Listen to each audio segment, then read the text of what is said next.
177 yards, 17.7 yards a catch. This dude got it done last night. He continues to show out every time he takes the field. Now, Darius Slay was covering him. Darius Slay was asked a couple questions after the game. Take a listen to this. And remember, this was a career. Hey, Slay, was there any discussions on the sideline by you or anybody that you know of to possibly get you some more help as Metcalf kept having that big game? Hell no, I don't need no help. What kind of question is that? Next one.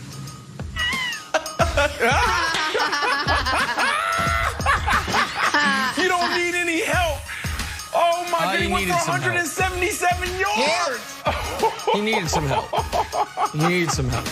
Come on, Slade. Come on, man. All right, Trae Young bombing shots from about 10 miles away. Here's a story about your old buddy Kevin Wilde, just playing basketball at Equinox. 2 kids there. There's an old guy there. Said, hey, you want to run? I said, ooh, look at this. I'm on the other side of the story. Now I'm the old guy. We're going to cook these 2 young teenagers. Nope, not the way it turned out. You know why? Because the kids played a game I didn't even know was basketball. They kept going further and further away from the hoop to the point where we were infringing on the guy taking shots on the other hoop. And I was like, this game has passed me by. So the question is this, or no, the prediction is this. I think Trae Young is going to start doing things this year that don't even look like basketball. That even if you're like a millennial, you're like, I'm with it. I'm you know, I'm like a young guy. I think it'll be like, in my day, people used to put their toes right near the 3-point line. And you're going to join the group of old people that want to get the cousin of the mid-range. Like, you take a one shot, that's a faraway shot. Now these kids are shooting from half court. It happened to me. It's going to happen to you, too. You're just an old guy, Wild. All right, speaking of old guys, LeBron James. Speaking of old guys, Marc Gasol. They're now teammates. LeBron James knows he's going to finish his career with the most points ever, 3rd most assists ever, 6 or 7 championships, a handful of MVPs.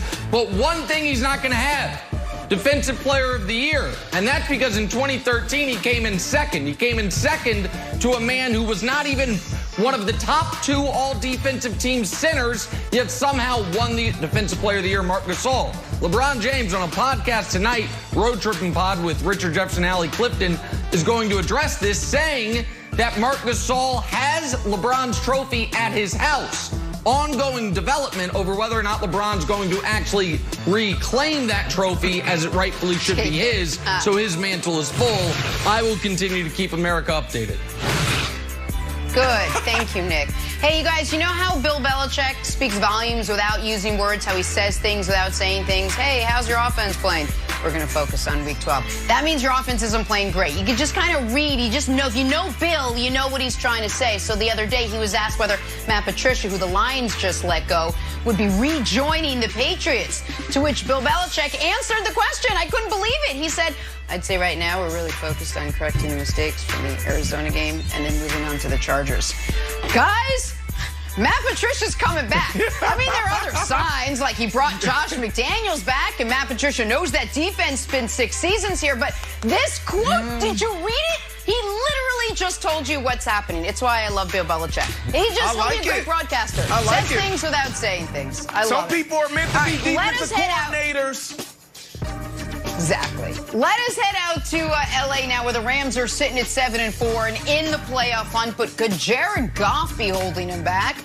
The quarterback turned the ball over 3 times Sunday. It is becoming a troubling trend. His 14 turnovers, tied for 2nd most in the league.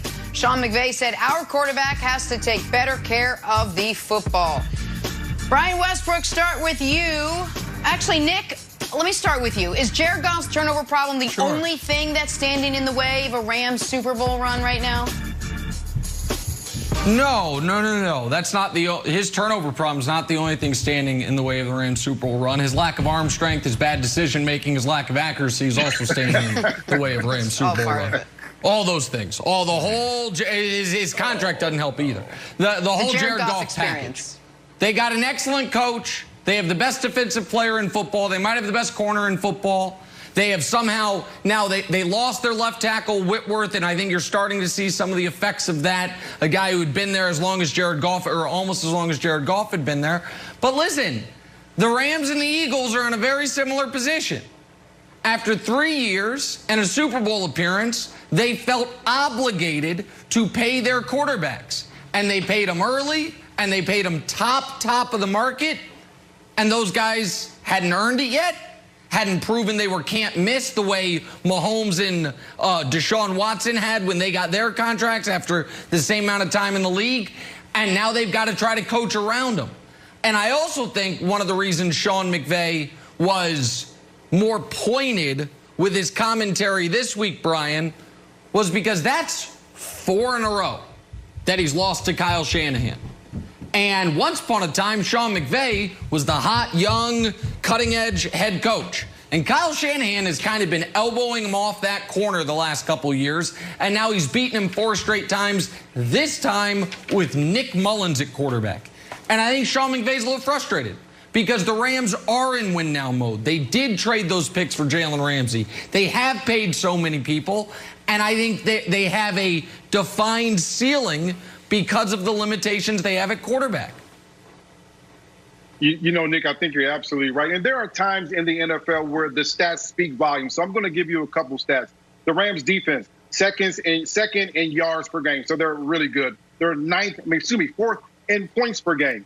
So they're really good there as well. When you look at their offense, they're 9th in rushing. They're averaging 126 yards per game. So that's really good. But then when you look over the last 4 games, Jared Goff, 6 interceptions, 4 fumbles, and 4 lost fumbles, and only 4 touchdowns. If you went back and asked Eric Bieniemy, Andy Reid, as well as Steve Spagnuolo, their defensive coordinator of the Chiefs, they'll say, absolutely, we love the no-look passes. We love the deep shots to Kelsey and Tyreek Hill. But the thing we love most importantly, the most, is Patrick Mahomes' ability to take care of the football. His ability to not throw the ball to the other team, not fumble the ball to the other team, because those are game killers. That loses field position. That puts your defense in a bad situation. That's what Jared Goff is doing to this football team. I would just rather punt, of course, than have a turnover. But Jared Goff continues to give the ball to the other team. With a great defense and a good running game, there's no excuse other than the quarterback that the team is in the position that they're in at this point. Yeah, B, man, they have the perfect blueprint to make another run at it. So the question, is Jared Goff standing in the way of a Rams Super Bowl run? I would have to say yes. When you look at what they did in 2018, a lot of people think, oh, McVay, Jared Goff was playing really good. How did they get to the Super Bowl? They ran the ball really well. Todd Gurley. That was the difference in that team. Defensively, they put pressure on the quarterback. They didn't play great in the back end, but they put pressure on the quarterback and they turned the ball over. So when you look at this year, you have one of the best defenses in the National Football League. You're running the ball better than you have in the last 15 years. So now you have the perfect blueprint and your quarterbacks turn the ball over. The answer is 100% is Jared Goff. He is in a situation now where you do need to throw the ball to win some games. Just don't mess it up. Protect the ball, because you can run the ball. You can play really good defense. You have great coaching. Just don't mess it up. We don't need you to be the star. And, Nick, that contract, a lot of times when you come in and you are the highest paid person in the organization, you're the quarterback, you know, you're the face of the franchise, a lot of times you feel like you're the man. The reality is Jared Goff is not the man. So I don't know if it's a thing that where he feels he needs to go win those games, and really he needs to focus on just managing the games and not messing them up. Okay, Nick, I'm going to go into the real world. Patriots just beat the Cardinals. Cam Newton had 80-something yards through 2 turnovers, but we didn't let Kyler run around, and DeAndre Hopkins didn't really go off. Okay, well, now the Rams play the Cardinals. There's the blueprint. Cardinals scored 17 points. Don't you think the Rams can do the exact same thing the Patriots can do?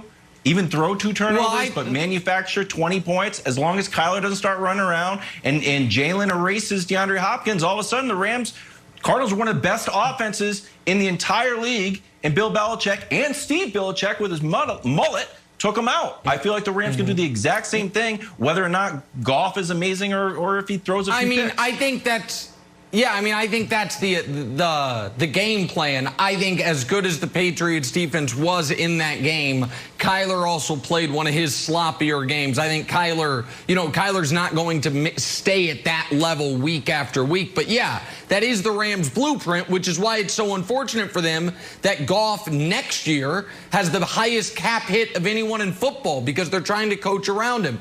And I really do wonder if a team like the Buffalo Bills, because the Bills are going to make the playoffs, they might win the division this year for the first time in, this century, right? Josh Allen, top 10 pick. He's eligible for an extension after this season. He might make a Pro Bowl this year. There's going to be a lot of external and internal pressure. Well, you got to